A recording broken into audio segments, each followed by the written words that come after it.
All right.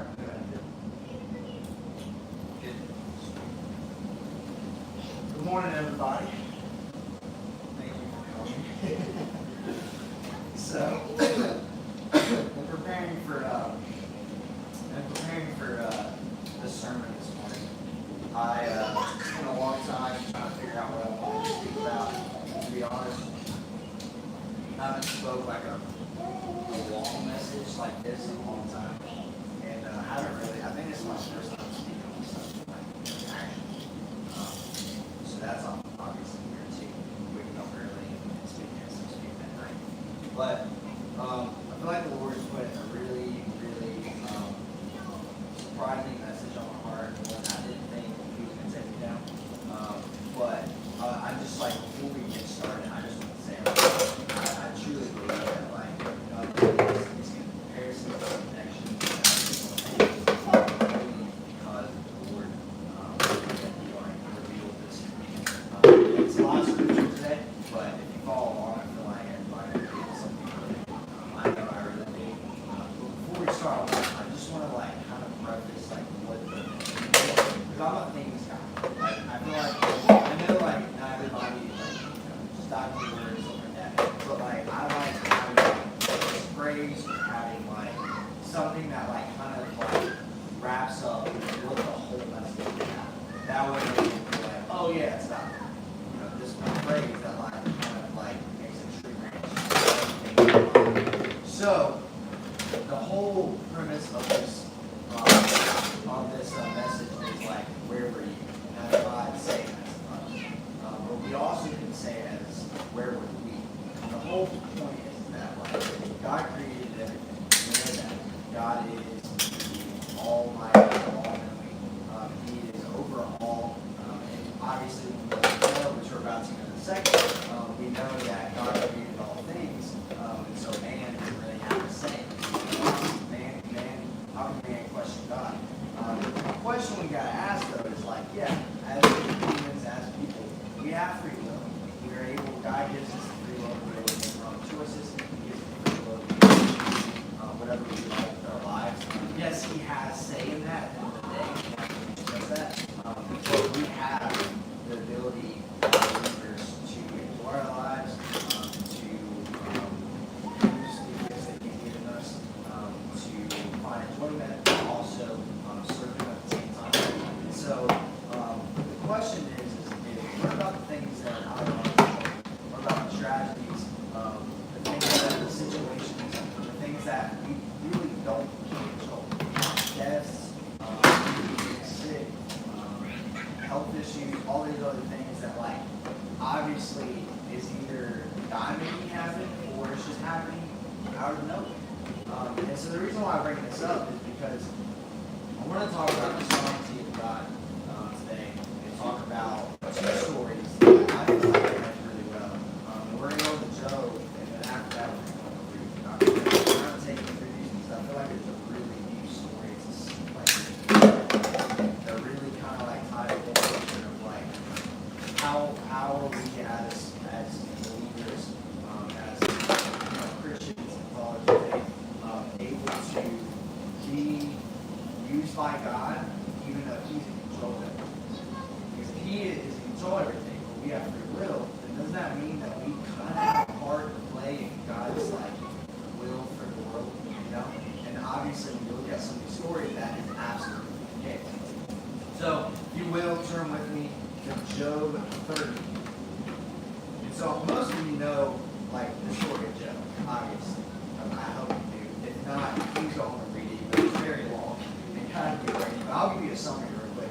So basically, Job is a blameless man who lives in a farmstead by himself. He has many sheep, many goats. He has so much property. He has a huge family. This man is just absolutely blessed by the Lord. And everyone in the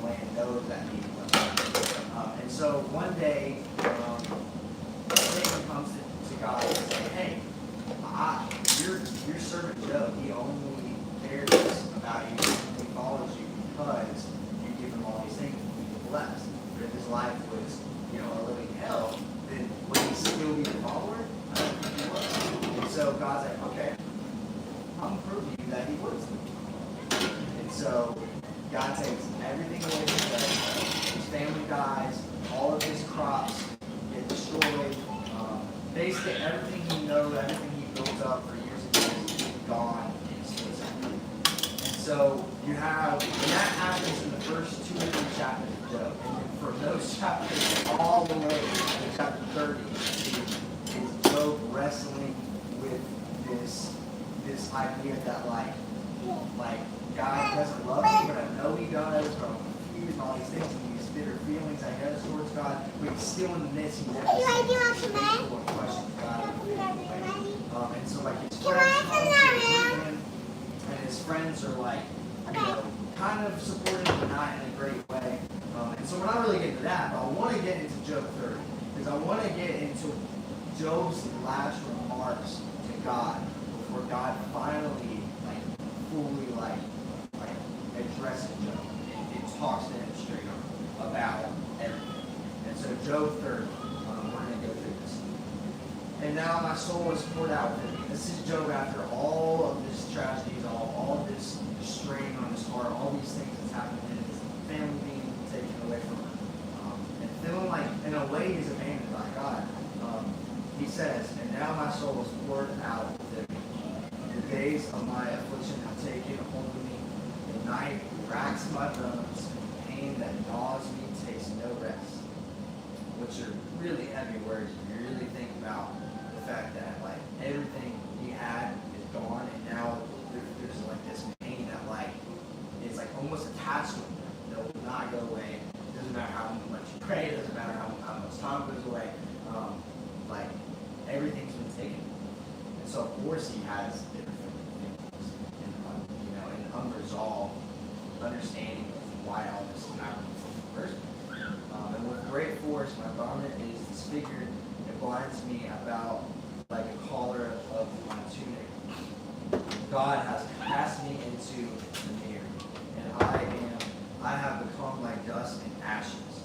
And he's saying this I have become like dust and ashes to God in God's eyes. I cry to you for help, and you do not answer. I stand, and only you look at me. You have turned cruel to me. With the might of your hand, you persecute. You lift me up on the wind and make me ride it on. And you toss me about in your war of the storm. For I know that you will bring me to death, into the house appointed for living. So these are really heavy, traumatic words that Job is almost shouting at God. Obviously, I think all of us can agree that we've had times in our life when we're angry at God, or frustrated with the way things have turned out. And so you can't really blame Job too much, but what you do start to realize Job is that he is a broken man who is just seeking for answers. And he's really just kind of pouring out how he feels. But the most important part of the story is God's response to Job. And this is, I'm not obviously going through the whole thing because it's really long. And this is the part that really kind of paints a picture for everything. But Job 38, and this is God responding to Job. And he says, where were you? And this is the first thing he says to Job. First official thing that he just shouts back at Job after some time. And he says, where were you when I laid the foundations of the earth? Tell me if you have understanding. Who determined its measures? Surely you know. Being sarcastic, obviously. Or who stretched the line upon it? And what were its bases sunk? And who laid its cornerstone? And when the morning stars sang together, and all the sons of God shouted for joy. And so he continues to go on. And I have a song that I'm kind of going to show you guys that really paints this story really well. But basically, God is shouting, and this right here, this verse 40. So he goes from 38 to 40, basically kind of going through a whole lot of who gives food to the birds, who provides shelter for the animals. All these things that Job can't even comprehend in a way, because it's so much greater than we are as humans and we created as humans. And so In Job 40, God says, shall fault finder contend with the Almighty? He who argues with God, let him answer. And so this is in the ESV, but I want to show you guys what it says in the NLT because it's a little easier to understand. But I feel like it's just so powerful. And God says to him, and this is the last thing he says to him before his giant speech. It's the very last remark he says. Do you still want to argue with the Almighty? You are God's critic, but do you have the answers? And obviously, he says this in a way where he's like, I know you don't have the answers because I know I created you, and I know I am more all-knowing than you. So who are you to question me as a person? And so that's a huge thing. Because now Job is like, what? Like, I don't know anything. Like, I everything you just told me, God, like, I don't even have an answer to, because I can't even comprehend that as a person, to the fact that, like, you have created all things, you know all things. Tragedies happen for a reason that you know that I don't, right? And sometimes it's God, obviously in this case it was God doing it, but we also know too that sometimes God allows things to happen.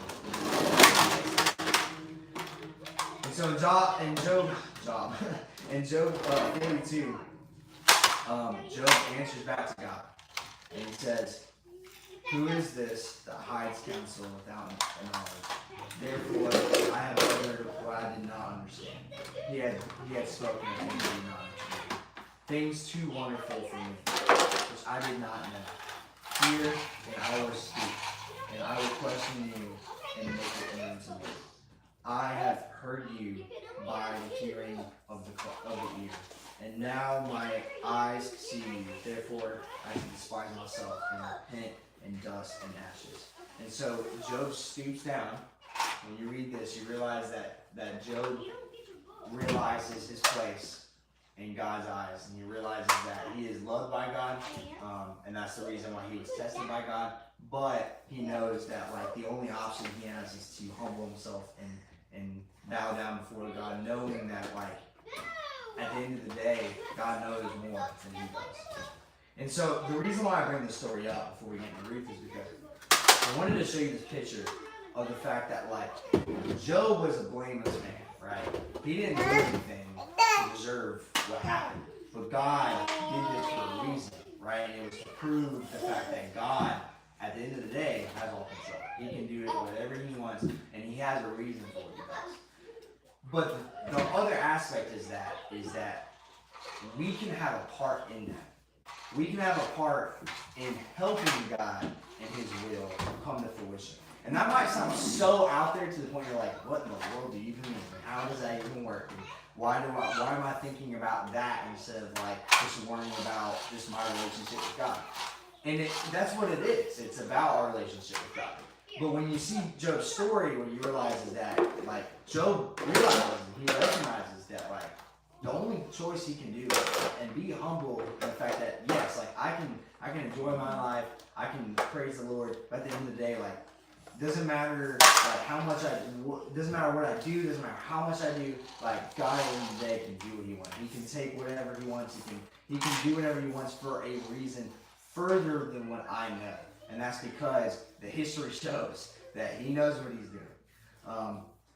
And that goes all the way back to creation of earth, all these things that humans haven't even been able to figure out. You know what I mean? So I wanted to show you this story and go into Ruth. And the reason, I don't know if has any of y'all read Ruth before? Yes? Okay. Ruth is a fantastic story. I fell in love with this story as soon as I started reading it, just because this story is just like Esther in the sense that God is not a narrator at all. This whole story is just the story of a family and their journey of redeeming all of humanity in a way. And the reason why it's so beautiful is because it's a small book. It's only four chapters. But if it wasn't for this story, if it wasn't for what took place in this story, we would not have Jesus, we would not have King David, we would not have so many people that we know and love from the New or Old Testament that obviously paved the way for Jesus to come into the picture. And I'm going to show you how that came about. And there's a reason why this is so important to the story of like us being used by God and being available to be used by God. So, Naomi, and obviously we're going to kind of go through the story, but I'm going to kind of give like summaries for the most part. So, in the first chapter, we learn who Naomi is. And I'm going to read this part of it because I think it explains it the best. And, you know, it's pretty important to the story, this part is, at least. So in the days when the Judges, right, and Judges is the book that came right before this. Judges was the time period when nobody ruled, nobody was in there was no king, right, and everyone kind of did what they wanted, and Israel set up these judges that like kind of like had like hierarchy, but not really. And there was a lot of wars, there were a lot of killing, there was a lot of mess going on in that book, and going on in that time period. And so this is referring to that. So in the day when the judges ruled, there was a famine in the land, and a man of Bethlehem in Judah went to sojourn, right, which means came as an immigrant in a way, in the country of Moab. And he and his wife and 2 sons. The name of the man was Elimelech, and the name of his wife was Naomi. And the names of the 2 sons were Mahlon and Chilion. They were Etherites, I can't really say that word too well, from Bethlehem in Judah. They went to the country of Moab and remained there. And the reason why they did this was because there was a famine in Bethlehem and there was no crops, there was nothing that they would be able to harvest. And so they were like, all right, we gotta pick up and move and go somewhere else that will give us food and that will be able to sustain ourselves with food and shelter as well. And so they went to Moab and they remained there. But Elimelech, the husband of Naomi, died, and she was left with her 2 sons. These 2 sons, right, took Moabite wives because they're in Moab, and so they took Moabite wives. And the name of one of the wives was Opah, and the other name was Ruth. And they lived there for about 10 years. But at the end, both of Mahlon and Chilion, after 10 years, had died. And so all 3 of the women were left alone as widows, which obviously is, you know, very sad. In that time period, it's a huge deal because in this time it was really dangerous for women to be in a place like Moab. Moab was very dangerous. So was Bethlehem, but Moab definitely was. Without any husband or family, just being by themselves. And so we see that as we keep going. But so basically, Naomi hates herself and she says, hey, because in that time period when this means them having being widows, this means that their family line is now going to stop. And there's no way that can continue to go because nobody is able to have more kids. And so this was the end of that line. Naomi was the last of that family. And so it was the woman that obviously passed. So there was no way to continue. And instead of Naomi in a way being like, hey, my daughter, I need you to get married so we can continue with her life. She instead, very boldly, I think it's right here. She says, then she arose with her daughters to return to the country of Moab, for she had heard the fields of Moab. So she's returning to Bethlehem. It says a little weird, but she's returning. She wants to return to Bethlehem, where she was, and her family and people she knew was there, because Moab was starting to have a family as well after this, but Bethlehem, God was like the land, so things have changed. But Naomi said to her 2 daughters-in-law, go, return each of you to her mother's house, and may the Lord deal kindly with you, as you have dealt with the dead and with me. The Lord grant you, and you may find rest, each of you in the house of your husband. Then she kissed them, and they lifted their voices and wept. And so Naomi is basically like, hey, you guys should go back to where you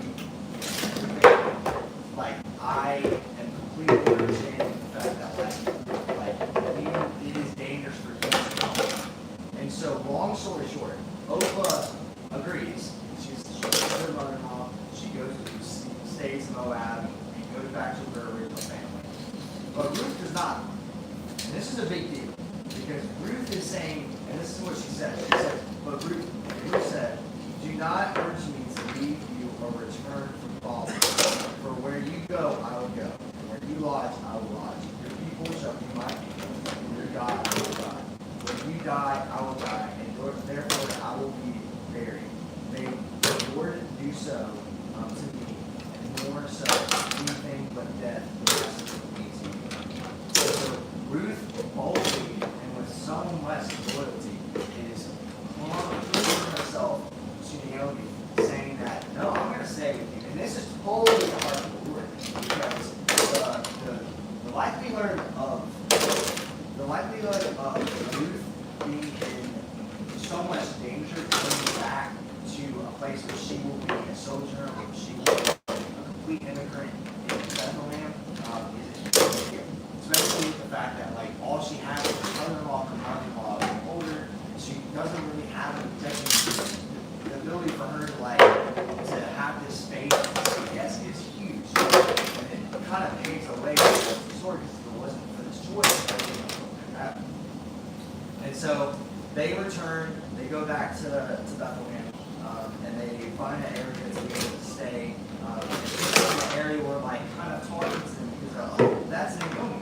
But Naomi says, we're not calling Naomi. She says this to the people she once knew. Call me Mara. And so Naomi actually, Naomi means pleasant. That's not going to mean the word, because obviously in this time period, I mean, in most of the Bible time period, names mean something, and so that's the reason why they're named, right? David had a certain name and all. So Naomi's name is pleasant, but she was like, instead, call me Mara. And Mara is bitter. The meaning of Mara is bitter. She's like, I'm not only bitter towards the Lord, but the Lord is bitter towards me. And she's kind of in a way like, I like what he's done. Like, there's no reason for me to be. Because family tree is everything. Like, the ability to have a family line, that was like the most important thing in that time. To have siblings, to have long distance of family members. She's recognized that her family's jeopardy and that she can't do it as she thinks. But when we go to the next chapter, we see that Ruth meets this man named Boaz. So now, Naomi had a relative of her husband, right? A worthy man of the clan of Reuben, whose name was Boaz. So a distant cousin in a way, or family member for the most part. And Ruth, the Moabite, said to Naomi, let me go to the field and glean. She's talking about any field. So I know it says like this, but she's talking about let me go to a field, right? And I'm going to glean. And so in that culture, gleaning was where you were allowed to go to crops and be able to take scraps, kind of take a little bit of scraps from here and there, and acquire food for free. And the reason why that was allowed is because in that time period, God made a law in Florida, which we're going to kind of go into that a little bit, in Leviticus, saying that like allow the poor and the sojourner, the immigrant, to glean from the fields. What that meant was like keep the outside of your fields, like keep stuff allowed, like don't touch those part of the grains, those part of the barley or whatever you're growing. Leave that for the people who are growing. Allow them to be able to come and glean. And obviously, as well, like not everybody followed that. It was actually very rare that people did. Now it's really like her going out to find food was so dangerous because she could have came in against anybody and either got killed, she could have got raped, all these different things that could happen. But she was like, I'm going to try to go find food for me and my daughter. And so, so Naomi said to her, go, my daughter. So she set out and went and gleaned in the field after the reaper. And she happened, right? I'm just saying, like, happened to come to part of the field belonging to Boaz, who was the clan of Elimelech. And obviously, she doesn't know this at this point. She's just trying to find food. She happens to find herself at this one field that is Boaz. And so behold, Boaz came from Bethlehem and he said to his reapers, and this is like the type of man that Boaz is. The Lord be with you. And they answered him, his reapers and his young men who were working for his field, the Lord bless you. And Boaz said to his young man who was in charge of the reapers, who is that young woman? Or who is young woman? And the servants who was in charge of the reapers answered, she's a young Moabite woman who came back, and this was passed along so he heard this servant. Passed along to Naomi from the country and said, please let me glean and gather among the sheaves. After this, so she came in and as came up early in the morning, now except for the next. And so Boaz approaches her, and Boaz said to Ruth and says, now listen, my daughter, do not go to glean in another field or leave this one. Keep close to my young women, staying protected by the young women. And let your eyes be on the field that they are focused on what you're doing, so that nothing else men, men and women did, which have the idea to try to do anything. And go after them. For I have not charged the young men, I've charged the young men not to touch you. And when you are thirsty, go to the vessels and drink what the men have drunk. She fell to her face, bowing down her, and said, why have I favor in your eyes? And you should take notice of me, since I'm a fool. And Boaz answered her, all that you have done for your mother-in-law since the death of your husband is fully told me. And also Boaz did not know at this point well that he came to the family, he was part of the and how you left your father and mother in your native land to come to my people that you did not know before. The Lord repay you what you have done, and the full reward has been given you by the Lord, God of Israel, who means have come to take refuge. And so Boaz is actually completely obeying this law right here. Leviticus 19, and this is God commanding this during the, and giving out these rules, this giant thing called the rules of law that he says before his table. When you reap the harvest of your land, you shall not reap your field right up to the edge, the outer edge. Neither shall you gather the gleanings after your harvest. So if you leave things behind, something like that, leave it. And when you shall not strip your vineyard bare, neither shall you gather the fallen grapes of your vineyard. You shall leave them for the poor, so I'm the Lord your God. In other translations, that last part it says I am the Lord your God, I'm commanding you guys. And so that was like a commandment of God saying do this for the poor. Be available for the poor to be able to have some people. And not everybody followed this, but obviously Boaz was a man of keeping the law, keeping what he knew and loved, or loving the Lord, and he did this for Ruth. So when you continue to go down this, he invites her and says, "Come here and drink, eat some bread, dip your morsel in wine." And so he gives her food, he gives her a bunch of stuff to take back to Naomi, and so she ends up going back. And Naomi said, when she got back, she told Naomi actually, and Naomi said to her daughter-in-law, "May he be blessed by the Lord, whose kindness has not forsaken living or the dead." And he also said to her, the man is a close relative of ours. So she knew one of the redeemers. And Ruth the Moabite said, "Besides, he said to me, you shall keep close by my young men until they have finished all my harvest," meaning that they're going to leave more for her to be able to come in. And so she continues to go to Boaz's field. get grain and come back, or grain, barley, and come back to Boaz.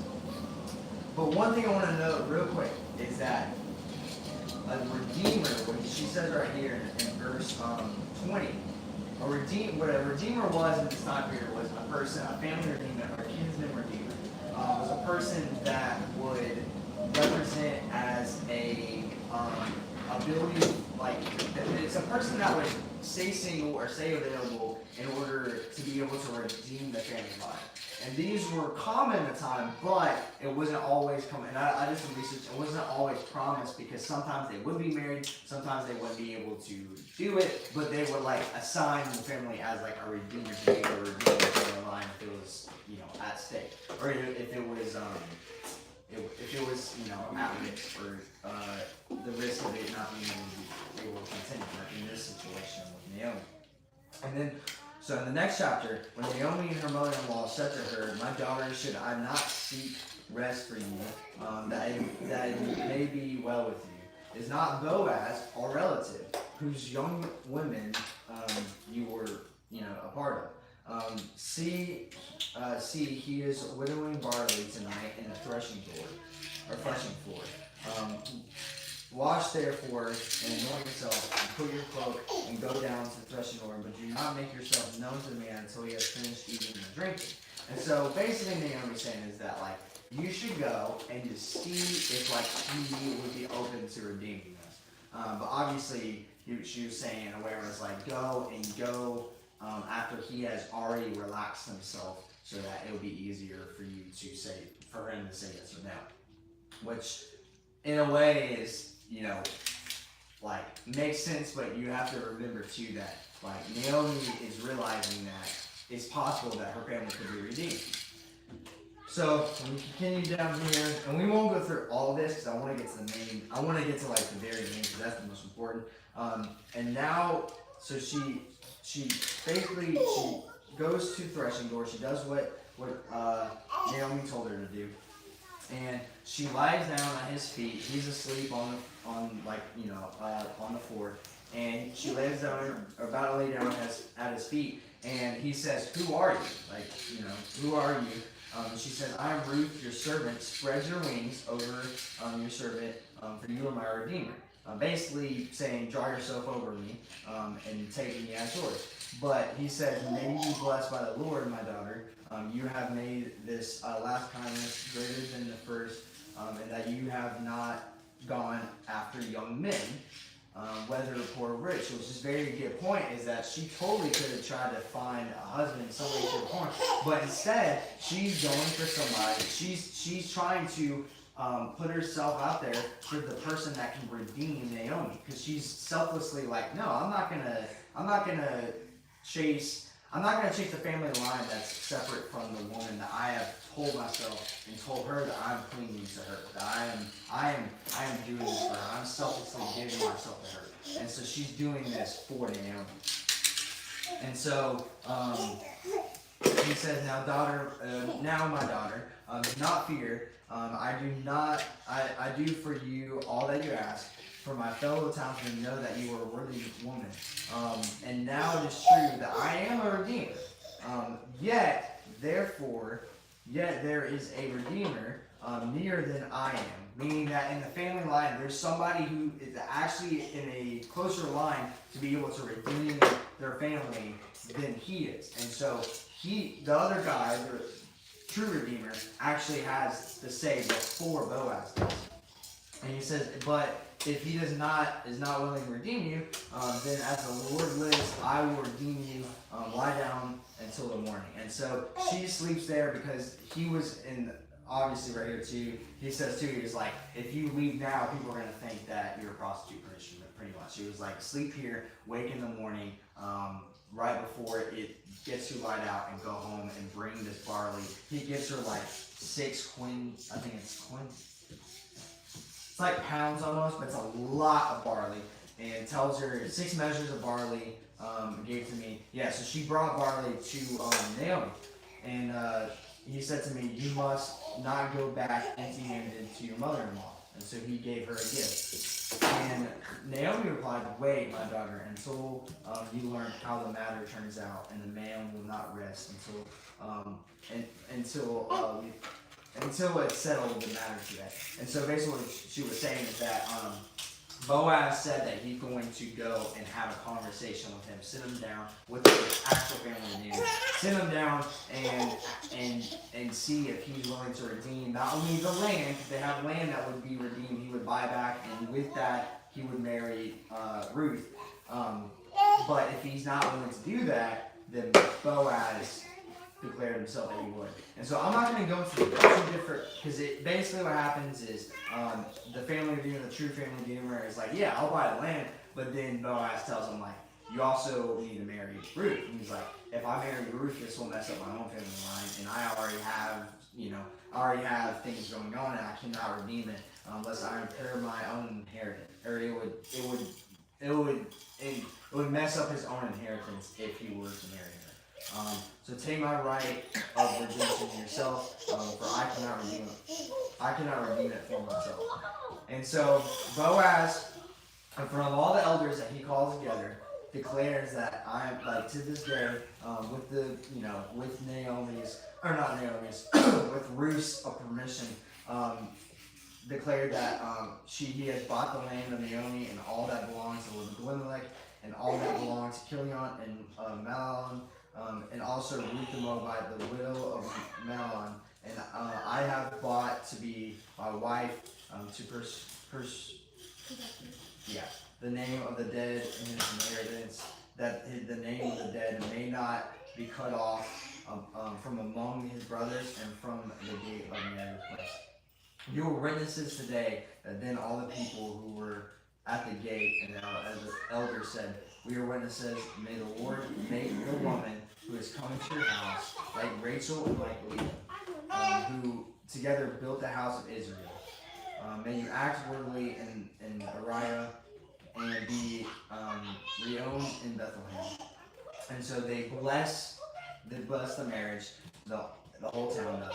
And so right at the end, we see that Boaz and Ruth, they get married, and she became his wife, and he went into her, and they had a son, and they bore a son. And then the woman said, and this is Ruth, then the woman said to Naomi, Ruth said to Naomi, blessed be the Lord who has not left you this day without a redeemer. And may his name be reowned in Israel. He shall be your restorer of life and nourish of your old age for your daughter-in-law who loves you, Ruth, who is more to you than 7 sons, have given birth to him. And so Naomi took the child and laid him on her lap and became his nurse. And the woman of the neighborhood gave him a name, saying, a son has been born to Naomi. And so Naomi has finally had a redemption of her family line. But when you look at the genealogy of David, or the genealogy of this, you got Bazir. Bazir fathered Hezron, and I'm probably going to mess these names up, but I'm just going to try my best. And then Hezron fathered Ram. Ram fathered Dimmadad. Dimmadad fathered Nashon. Nashon fathered Salmon. Salmon fathered Boaz. And then Boaz fathered Obed. And Obed fathered Jesse. And Jesse fathered David. And the David that we see right here is King David, the one who redeemed everything. And the reason why this is such a big deal is because, I know that's a lot of the story, but this is where it really, really just comes in the picture.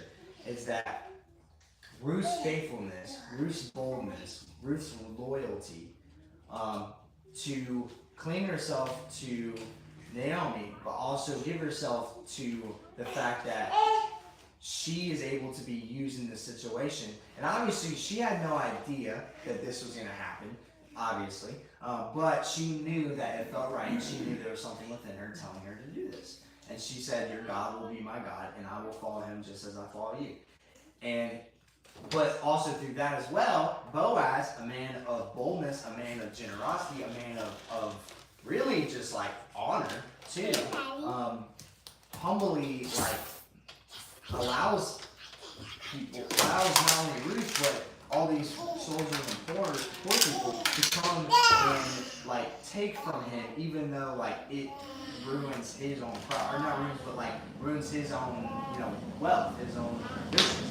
And so his choice to take Ruth as his wife, but also to be open to allowing all those things that take place, to being kind to her as a soldier, as an immigrant, allowed all this to come into fruition for David to be born. And so when we look at Judges, the very last verse in Judges, this is what it says. In those days, there was no king in Israel. Everyone did what was right in his own eyes. So when you read that, you know that if that was the case today, that would be really bad. If everyone did everything they wanted to do that was right in their own eyes, in their own perspective, which I know that still kind of does happen, but to an extent it doesn't. And we do have, leadership, we do have a hierarchy in a way. But if that was not the case, if this was the case today, we know that would be absolutely terrible. But the truth is that God took this story of Judges, right? All these events that happen, and He says, okay, we need a king. But to bring a king, what needs to happen? For a king to be able to make a way into for a king to be able to come into fruition, there had to be suffering. There had to be death. There had to be things that had to take place for not only for the sake of these characters, these people, but also for the sake of all of humanity. Because who knew that from all the way from Ruth and Boaz down, 2 generations down, King David, who redeemed so much, and then all the way down to Joseph, who was Mary's husband, who led Mary into being able to bear a baby of Jesus. If it wasn't for this family line, then we wouldn't have most of the Old Testament. And also we would not have the redemption that God promised in the first place. But what did it take? It took Ruth's selflessness. It took Boaz's humility and generosity. And so the whole story is the fact that our choices, our ability to be used by God is just as important as Him making things happen in the first place. The more our hearts is prepared to follow God and to know His Word and to be selfless and to be loving and to be generous is more important than you think it is, because it's not just about me. It's not about just me making choices for myself. I have to think about my choices impact my children and those children. Not even my family line, but it affects so much more than just my own life. And so the whole point is that Naomi's new son, right, who's redeemed, who's came to redeem so much, redeemed Sarah's empty womb, right, which was Abraham's wife. Yeah, Abraham. Rebecca's barrenness and Rachel's infertility. And these were obviously Abraham all the way down to Joseph, Jacob, Isaac. These were all issues that were going on where these wives were having problems with having kids, with having barrenness and infertility. And so when you look at the story this right here redeems all of that, because out of all of this chaos, God's saying, okay, we need a king. And I'm going to make that happen. But I'm going to do it in a way where I'm not even mixing the story, And yeah, absolutely, God has a hand over all of this. The fact that when you go back here, and He said, I'll show it real quick. Ruth happened to stumble upon she happened to come apart of the field belonging to Boaz, who was the clan of Elimelech. This is no accident. And I think the point today is just remember that we can allow things to just happen, and for us to selfishly make choices on our own, or we can realize that like God can use me by being what He's called me to be. And He's called me to be generous, He's called me to be loving, He's called me to be patient. And through those fruits of the Spirit that He displays in us, we're able to help His plan come to fruition. And that is the whole point of it today. Because we do what we will, but we can be selfless, we can be loving. It doesn't mean that like we're going to redeem a whole family line, but what it does mean is that we're able to play into the doses of that. We don't know anything. I would submit to you, God, would submit to you just like Job did. And the fact that Job didn't know, Job recognized that he didn't know anything. And so instead he was like, God, I give it to you. I humbly like submit myself to you. And so that's why these two stories compare, is because both of them are saying in a way, like, I don't know, like, I know I don't have much power, but I know that you're doing a lot for me. And that's the fact of this, and that's the fact of Job. Job recognized that he was nothing to, or he was nothing, his word had nothing but God's did. And so that's what we have to recognize and know, that like we are able to be used in an effective way when we are selfless, when we're loving, and we're able to help the story kind of help our world be a better place because we're being used by the Spirit.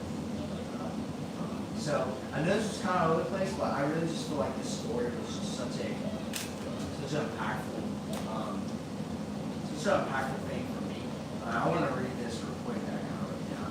God allowed the death of Naomi's husband and sons, and used this situation to redeem Israel throughout the birth of Jesus, and later to Joseph and Jesus as well. And if it wasn't for these tragedies, if it wasn't for these things that happened, then this would never have taken place. So that's the other point too, is that things happen for a reason. I know it's the most cliche thing ever. I've got to the point now where I'm like, I understand that that's probably the worst thing you could ever tell somebody. But the truth is that like in the midst of tragedy, in the midst of things happening, you can rest assured knowing that like, yes, like feel through it, go through pain, but know that like there's a reason for pain at the end of the day. And we can use it to drive us to a better place. We can use it to drive us down the road that we don't want to go down. That will end at the end of the day. And so let's just continue to be lights, continue to remember that life. God's in control, but He trusts us and He knows that He created us and He's able to pursue us and know that we are able to trust in Him, but also we're able to like make more choices for His behalf and for ours as well. So, but anyway, that's all I got. I wanted to pray for us real quick. I wanted to also play a song as well. You go ahead and play. But I'm gonna go ahead and pray for us, and we'll play this song that I really feel like is such a great song. It's basically about the story